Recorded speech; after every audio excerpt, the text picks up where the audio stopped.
بسم الله الرحمن الرحيم الحمد لله رب العالمين والصلاة والسلام على سيدنا محمد وأهل بيته الطيبين الطاهرين المعصومين وعلى الصفوة الأخيار من صحابته المنتجبين ومن تبعهم بإحسان وإيمان إلى يوم الدين. My dear brothers and sisters, may the peace and the blessings of Allah be upon you and with you all the times. Assalamu alaikum wa rahmatullahi wa barakatuh.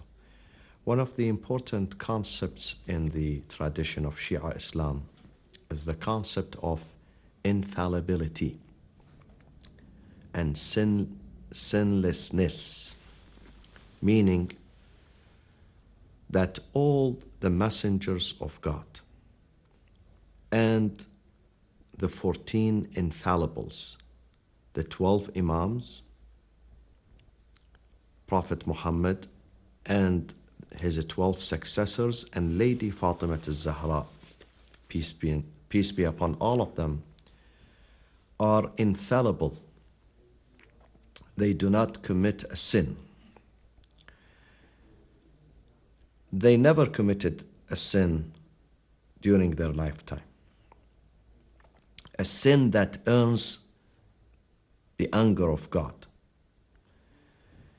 And the clearest way to understand this and to fathom this concept of infallibility is to believe that those leaders were not only conveyors of God's message to the humanity. They are not just taking the book and the revelation from one place into another. They are also role models. They are the first people to implement the teachings of these revelations and these books. So they have to be perfect in order for the people to believe in them and to accept them and endorse them and follow them. Those leaders, those messengers and imams have to be infallible, have to be perfect. If an imam, if a messenger commits a gross violation of God's rules, then it would be hard for people around him to believe in what he is saying. Even it would be harder for them to follow him and to accept him. Therefore, they have to be perfect. But how does this infallibility work?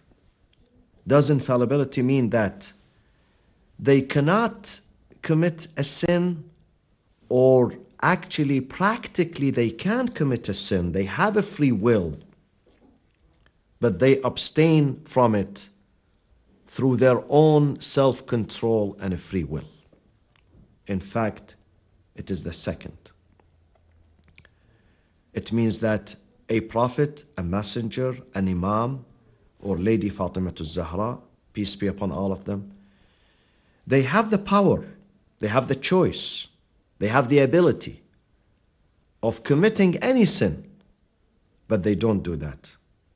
They stay away from it. Through their own free will, they stay away from it. Because of their love to God, because of their connection, super connection with God, because of their relationship with God. This relationship is so strong that does not allow them to think about committing a sin, let alone doing it or practicing it. Therefore, they stay away from it. And because they stay away from it, God would provide them with extra layer of protection. So infallibility, isma, has two branches. One is embedded in the person himself, is embedded in the prophet and the imam through his own free will. He does not want to think about sin because he has something much better than that. He can see the glory of God. He can see the beauty of God. He can see the nearness of God. And this is exactly what is mentioned in the Quran. By the way, infallibility has been mentioned in the Quran the term Ya'sim or Isma 13 times throughout the Holy Book. And therefore, in the story of Prophet Yusuf alayhi salam, لولا أن رأى برهان ربه وهمت به وهم بها. This is a very clear-cut evidence. وهمت به, she desired him, and she attempted to get him. وهم بها لولا أن رأى برهان ربه. He almost did it.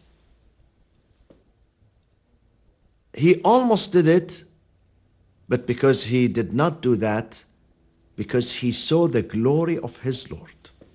He saw the beauty of his Lord. If it wasn't for that glory, for that beauty, for that relationship that he enjoyed with his Lord, that special connection that Joseph had with his Lord, he would have done it. He would have been an ordinary person. And therefore he would have done that because he was in a very, very, very tough and difficult situation. But because Burhan Rabbih, لولا أن رأى برهان ربه, the beauty, the light, the glory of the Lord overwhelmed his heart. So he wouldn't have thought of going even close to committing a sin. He did not commit a sin. He didn't even think of committing it. So it is, number one, the first branch, it's about personal choice. They have personal choice, but also they have something called self-control and self-restraint. The second part of infallibility, when Allah finds that they have a strong will, strong self-control, He would provide them and bestow on them and honor them with an extra layer of protection, and that extra layer of protection is the special grace from the Lord upon them to strengthen their self-control, to deepen their self-control, to bring more immunity and more protection to their self-control. Therefore, it has two branches. One, the person himself, he's ready for it, he's prepared for it. The second part is what God bestows on him as an extra protection, and this is what is called the concept of infallibility or isma. So infallibility means literally protection. And in Islamic terminology, it means the special spiritual grace provided by God, given by God to specific people who are worthy of receiving it and maintaining it and cherishing it, enabling them to abstain from committing a sin, but through their own free will. So they are not incapable of committing a sin. Practically, they are able. They can go any minute and commit a sin, but they choose to abstain, stay away from it, for the larger good, for something which is much better than that small sin, because they have so much wisdom and for farsightedness and understanding that they would not forego this larger goodness that they have. They would not endanger this special enjoyment and happiness and connection that they are having with their Lord for the sake of committing a sin. They would not do that. So it is through their own free will they abstain from it. This is the concept of isma. Now, why isma is important? Many people say, I cannot believe that a prophet is really infallible. He's a human being. He has desires. And sometimes he can be overcome with his own desires. I cannot believe such and such person is infallible. Isma is, infallibility is a logical concept because God intends guidance for the humanity. الذي خلق فسوى والذي قدر فهدى. When God creates, He wants to guide at the same time. He would not leave people in disarray, in confusion. He wants them to be guided. And in order for Him to guide the people, He would send the best people and the best examples and the best role models for them to inspire the people. The book itself is not enough.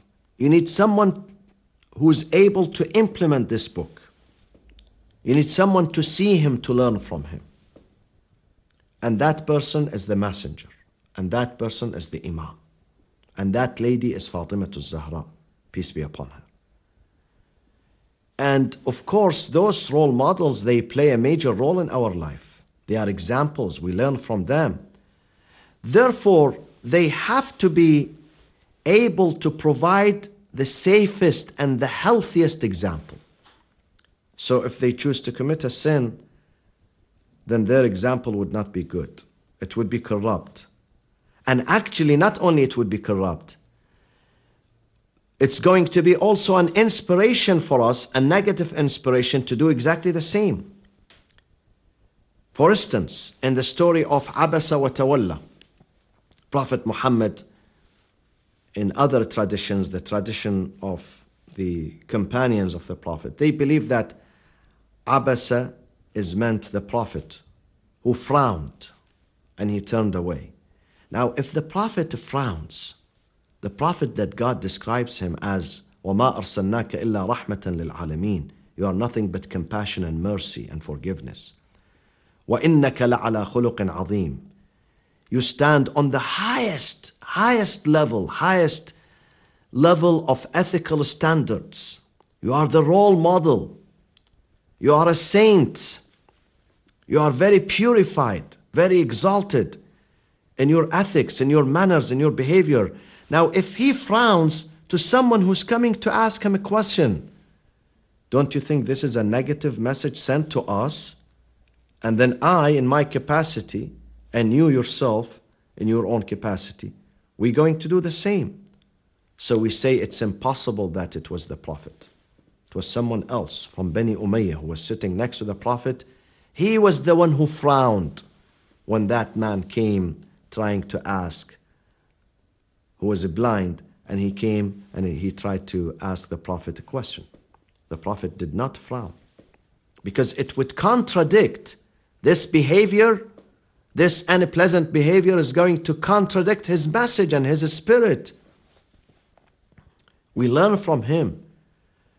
We look at the Prophet and we learn from him. And the sunnah, the meaning of sunnatun nabi, means his tradition and his behavior. We look at what he does, we do exactly the same. So if he frowns to someone who's a good believer, a good mu'min coming to ask him a question, then we could learn the same thing from him. And this is very dangerous and this is very counterproductive to the Islamic message. Therefore, the Prophet did not do that. Through logic, we understand that the Prophet did not do that. First, through logic. It's a common sense. And then the Quran tells us, for instance, in chapter 15, verse 42, إِنَّ عِبَادِي لَيْسَ لَكَ عَلَيْهِمْ سُلْطَانٌ. Allah subhanahu wa ta'ala addresses Satan and he tells him, certainly, O Satan, certainly you shall have no authority over my servants except those who follow you and go astray. There are certain people that you cannot have authority over them. They are protected. Protected through what? Isma, infallibility. Even if you try hard and hard and hard, but you cannot knock them down. You have no authority on them. You cannot reach to them actually. You cannot breach this fence, security fence, spiritual and moral security fence that they have around them. You cannot, even if you work hard, you're going to fail. إِنَّ عِبَادِي لَيْسَ لَكَ عَلَيْهِمْ سُلْطَانٌ. Therefore, you can reach to others who are weak-spirited. You can deceive them. You can mislead them. And you know, Satan tried. He even tried with the prophets, with messengers. He tried to reach out to them. He tried to deceive them. But he failed. Why he failed? Because they were ma'soom.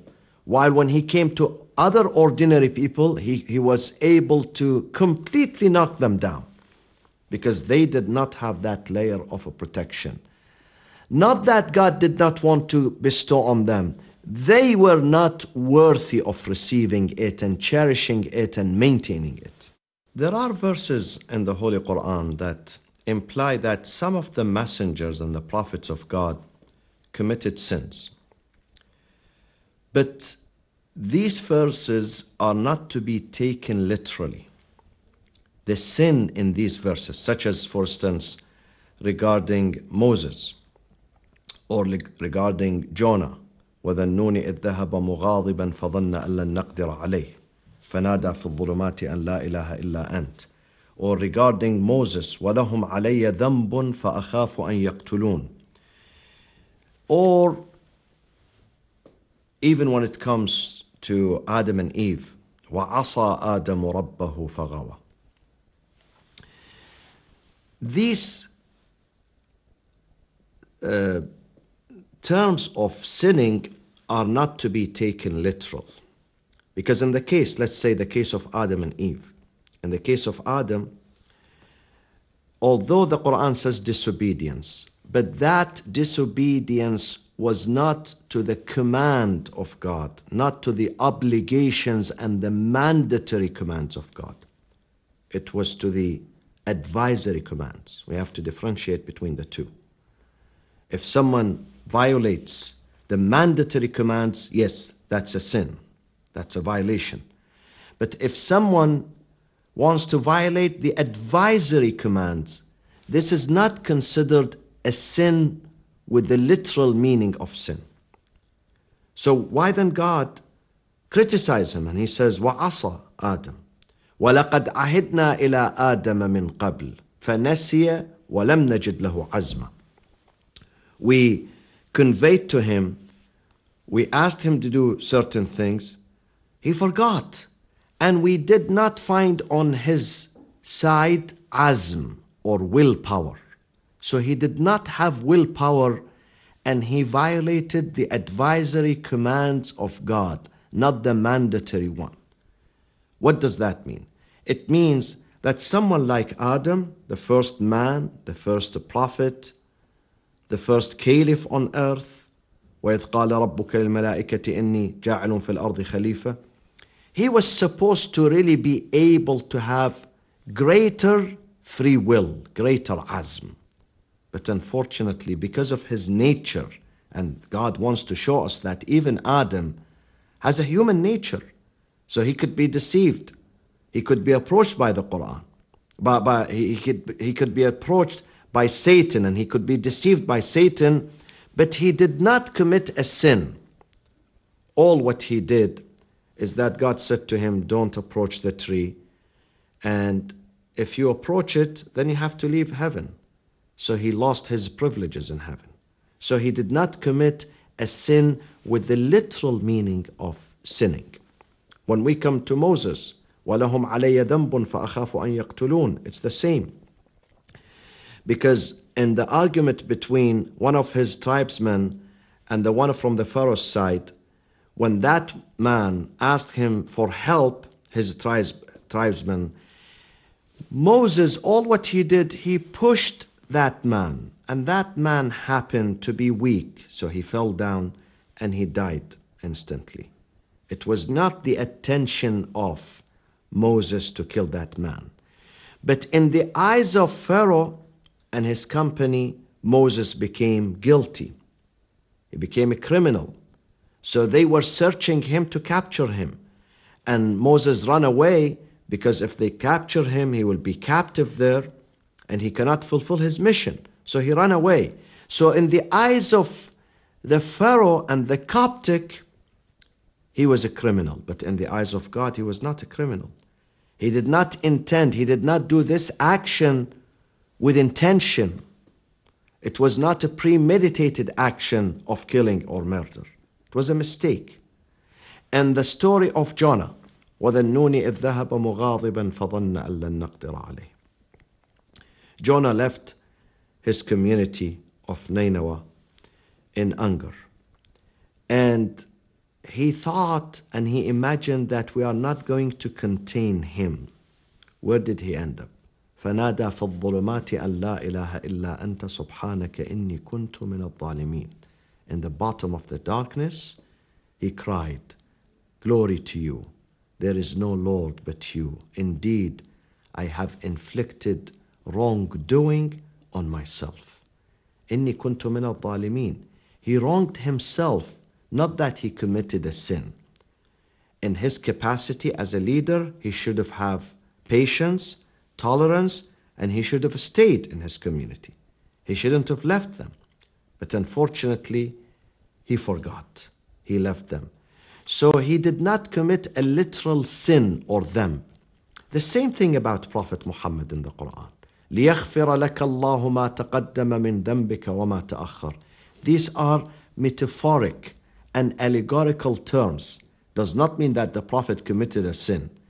The Prophet has been perceived by Quraysh. In the eyes of Quraysh, he was a sinner. سَفَّهَ آلِهَتَنَا أَفْسَدَ شَبَابَنَا. He came, desecrated our idols. He brainwashed our youth. So in the eyes of Quraysh in Mecca, the Prophet was a criminal. But in the eyes of God, he was the sweetheart of God.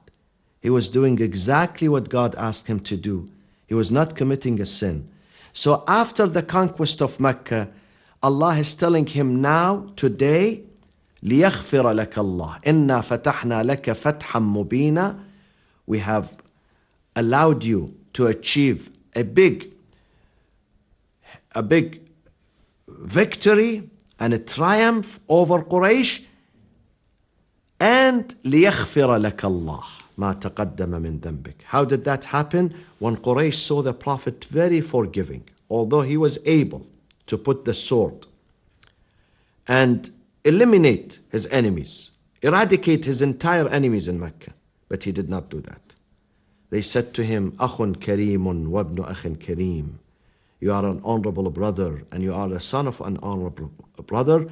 He turned to them and he said, اذهبوا فأنتم الطلقاء. I will set you free. I will not press charges against you. I would not retaliate. I would not, kill any person here on this day in Mecca, in this land, in this sacred place. He set them free despite their horrendous persecutions. One of them was Abu Sufyan and others.